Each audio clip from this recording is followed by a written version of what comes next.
সুপ্রভাত বন্ধুরা। আজকে 7ই ডিসেম্বর, এখন বাজছে সকাল 10টা বাজতে 10।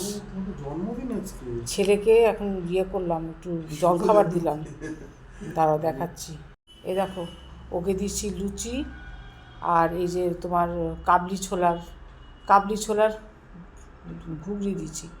কাবলি ছোলাটা ভিজিয়ে দিয়েছিলাম, ওটা ভিজিয়ে রেখে ওটা তোমার পেঁয়াজ বাটা, আদা বাটা, রসুন বাটা দিয়ে তারপরে তেল আর লবণ দিয়ে ভালো করে মাখিয়ে নিয়ে তারপরে একদম 4-5টা সিটি দিয়ে দিচ্ছি, একটু নাড়াচাড়া করে অল্প সিটি দিয়ে দিচ্ছি। আর নামানোর সময় একটু ধনেপাতা দিয়ে দিচ্ছি।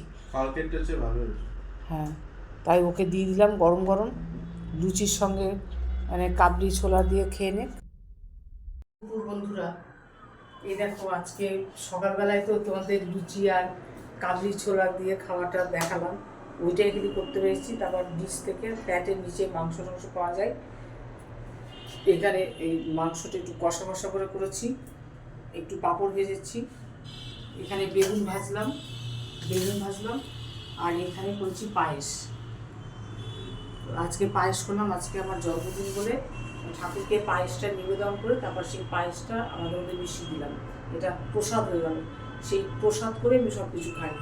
তাই ছেলেকে আজকে তো, এখন তো বাড়ির বাইরে না বেশি রান্না করাও যাচ্ছে না, রাত্রে ভাত করবো, তখন একটু বাঁধাকপির তরকারি করবো আর চাটনি করবো।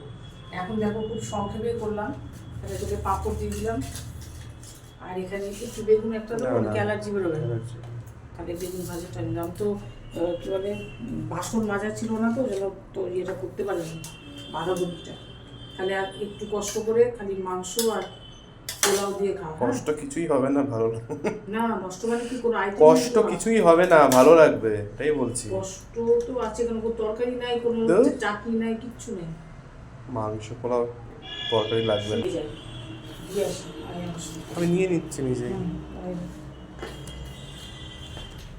এই জায়গাটা খুব অন্ধকার, লাইট জ্বলছে।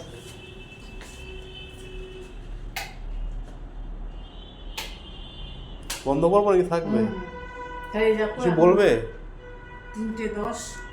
তোমরা সবাই ঈশ্বরের কাছে প্রেয়ার করো যাতে আমাদের এখন বয়স হচ্ছে, যেন যতদিন বাঁচি যেন সুস্থ শরীরে যেন বাঁচতে পারি। আমাদের এখনও অনেক দায়িত্ব কর্তব্য বাকি, ছেলে এখনও পড়া শেষ হয়নি, ছেলে ভালো মতো পড়াশুনো করে একটা ভালো জায়গায় যাক, সেটা আশীর্বাদ করো, যেন ততদিন পর্যন্ত যেন আমরা সুস্থ থাকতে পারি। তোমাদের অনেক অনেক শুভেচ্ছা, ভালোবাসা, তোমরা সবাই খুব ভালো থেকো। আমি খাওয়া শুরু করি।